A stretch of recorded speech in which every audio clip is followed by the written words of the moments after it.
Welcome back to Harrison the Manadork. A year ago I made a horror ARG Magic the Gathering story and posted it simultaneously to my YouTube community page and now my defunct Twitter. I had a lot of fun writing it, and it's pretty amateurly done, but I think this just really works with the typical creepypasta nature. Today's video takes a lot of inspiration from several spots on the internet, but I'd be remiss if I didn't mention Creepcast. I've been listening to them since their original Ted the Caver episode that actually predates the show, and they're a large inspiration for why I chose to pursue writing a novel.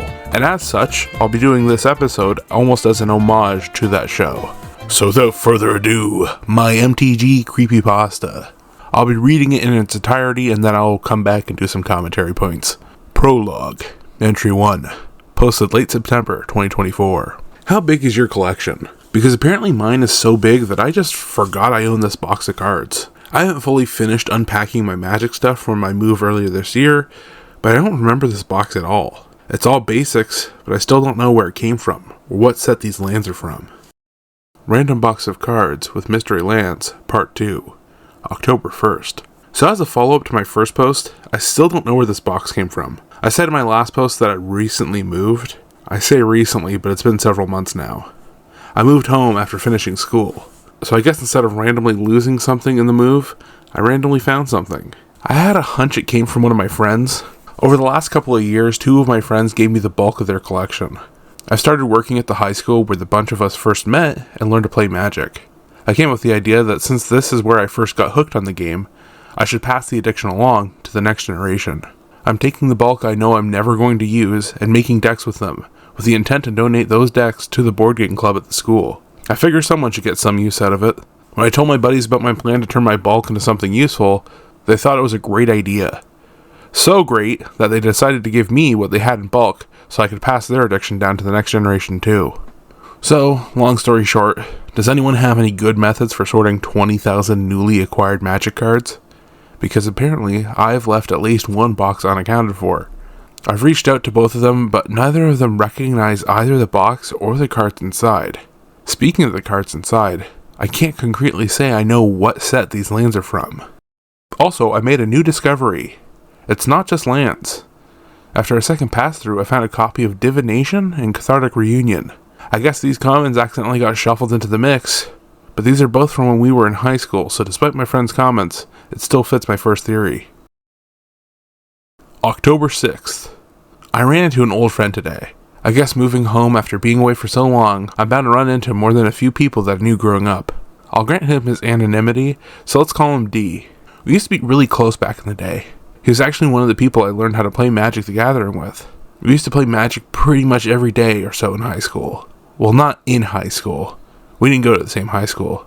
When you live in a small town like me, you get to meet people from the town over. Him and I were so close, but we had a major falling out after we both graduated. It's funny looking back on this now. I have absolutely no recollection over what we even fought over. We were so young and dumb that we probably fought over something irrelevant to our lives now. We were willing to ruin our friendship over ultimately nothing. How ridiculous can teenagers be? I completely forgot what the fight was about, but he seems to believe that it was something I had done. I don't know. I don't care. I apologized for whatever past me had done, and we made up. We caught up on life. I told him about school and how I was engaged now. He told me about how he never really left the area. I couldn't get over how much taller he was. I knew he was a late bloomer. He was the shortest guy in our friend group by far, but he's now nearly as tall as me. I guess a lot can happen in such a short time.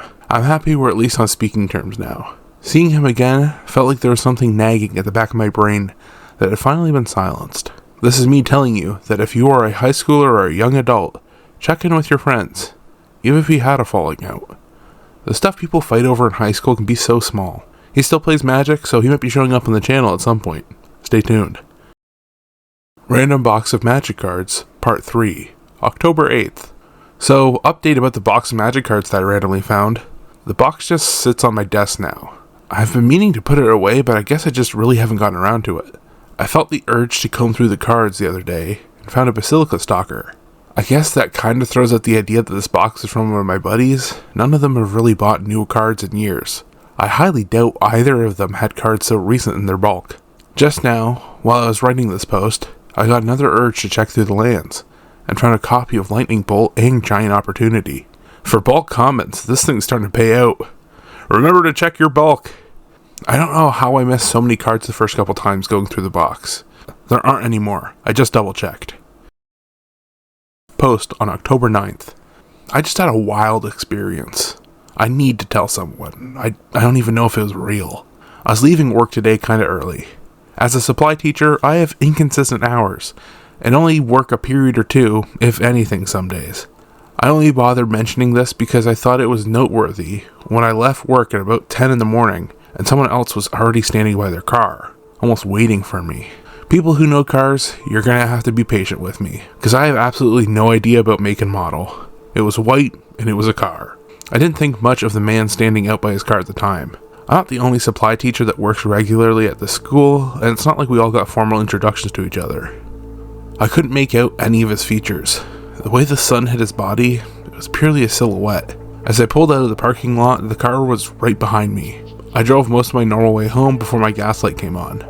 I've always been in the mindset to help your future self, so rather than getting pissed tomorrow, but almost being out of gas, I drove to the closest gas station. When I got out of my car, the same white car was waiting right behind me. I only threw enough gas into the car to make it through the week. After all, supply teaching only pays so much, especially when you're paying for gasoline and an MTG addiction. I hadn't finished putting the pump back before the man in the car behind me proceeded to step out. I watched in awe as his long legs reached out of the door, and his feet found the ground. The limb popped and jolted as if each movement was done in stop motion. It was like watching a spider fully extending one of its limbs, as his lower half seemingly dragged his upper body out of the car. The legs hid amongst the silhouette.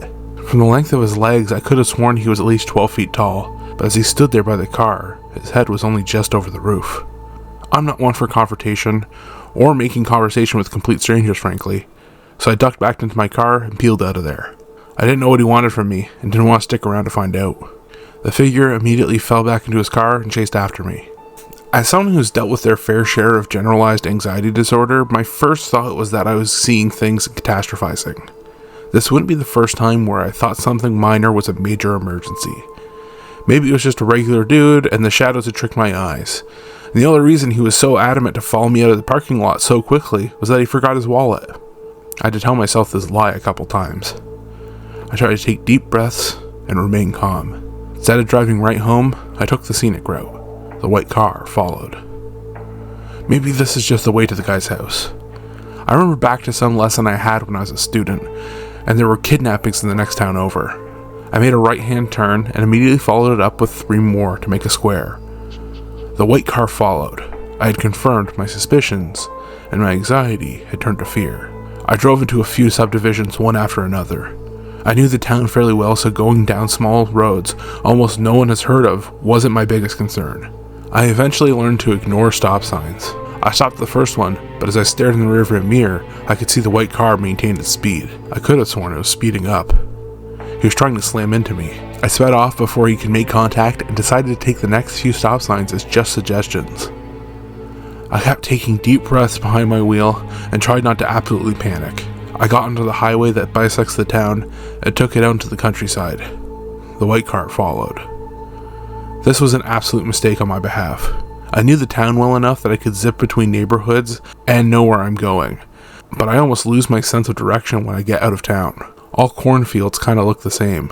I tried to speed up, but no matter how fast I went, the white car followed. I passed a couple cars and a tractor, but each time the white car would pass them too. I wasn't really sure what I was going to do. I knew my way around the town I was driving towards pretty much as well as I knew how to navigate a cornfield. As I passed the "Welcome to Redacted" sign, I looked into my rearview mirror, and the white car was gone. I kept working on my deep breaths and pulled into a random parking lot.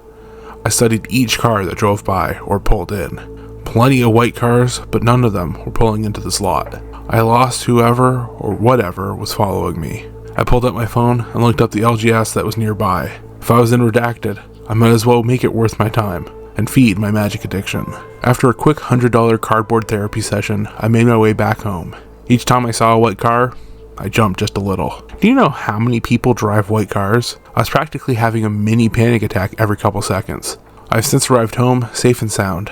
I'm texting my dad about what I should do because honestly, I'm not an adult enough to figure out what to do next. October 13th. Just a heads up, there might be some delays in videos. We had a freak thunderstorm last night. My power's still out. The storm was really short, but at about 3 in the morning last night, there was just one really loud blast of thunder. I could feel my bed shake. I talked to my neighbors and they slept right through it. And my house is apparently the only one out of power. So stay tuned. October 16th. I've got big news coming down the pipeline. I can't say anything right now, but I'm going to be working with a big MTG channel. I fear I've already said too much, but I'll share more info when I can. October 17th. Some people in my comments are starting to point out how whenever I pull cards from this mysterious box I found in my collection, I start to run into some of these things in real life. I pulled a cathartic reunion, I ran into an old friend. I pulled a giant opportunity, a big MTG channel reaches out to collab. Sure, I've had some bad go along with the good. The stalker nearly gave me a heart attack, and the lightning bolt shut off my power for a day. But as long as I keep rolling with the punches it throws my way, I'll happily reap all the rewards it sends my way too.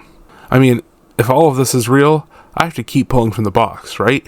But none of this is concrete so far. I could just be on a random streak of good and bad luck. So I want to put this to the test. The box's permanent home has become a spot on my desk. It takes up a lot of room, but I feel bound to it.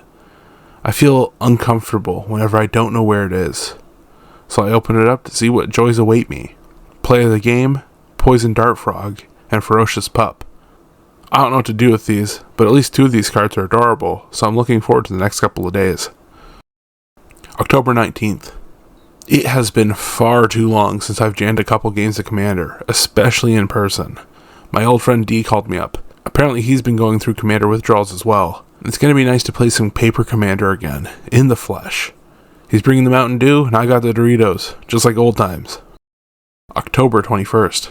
Had a great time getting some Commander in yesterday. I don't think the bans really hit me at all.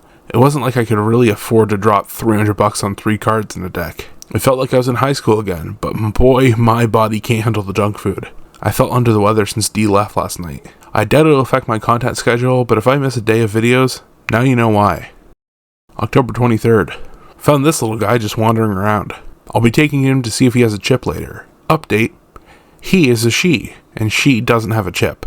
So I guess I'm going to be dusting off Facebook to see if anyone's looking for their dog. Update 2. It took a bit to get into my account. Just like most younger millennials and older Gen Zs, this was the first time I've used Facebook in almost a year. I had to break into an old email just to verify who I was. I had a bunch of random notifications for groups I joined and pages I liked when I was 13. I also had Facebook memories to look back on from when I was back in high school. As I was scrolling through and getting hit with a heavy dose of nostalgia, I found a great picture of D and I from back then, and that was just the start of it. For those who haven't been reading my more recent community posts, D was a friend I had in high school. We had a falling out shortly after, but now we've just let bygones be bygones. I guess, even after our big fight after high school, him and I still remain Facebook friends. After all, neither of us probably used the site enough. It was probably more of a hassle for one of us to go on and unfriend the other. I clicked on his Facebook page and found pictures, posts, memorials, all saying how much they missed D. I finally scrolled back to the one that gave an explanation. D apparently went missing in grade 11, and was never seen or heard from again. It was suspected that it was a kidnapping after they never found the body.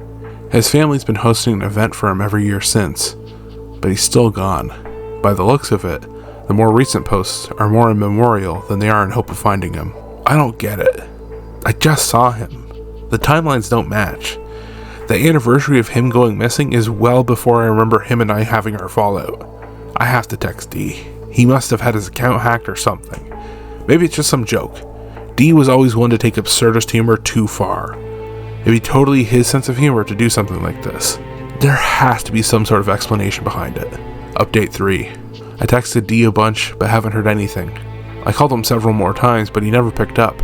I'd drive to his house, but I haven't a clue where he lives anymore. I wanted to reach out to his family, but I fear that if D actually did go missing in grade 11, then me bringing it back up wouldn't necessarily be the greatest thing. Random Box of Cards, Part 5, October 25th. I don't necessarily feel joy anymore when combing through these cards. I should just throw away this box. I felt so under the weather the past few days. I haven't really been able to sit at my desk and do any work. When I was feeling a little bit more like myself, I sat at my desk to grind out some games in Arena. The whole time I could hardly pay attention. I was focused on the box.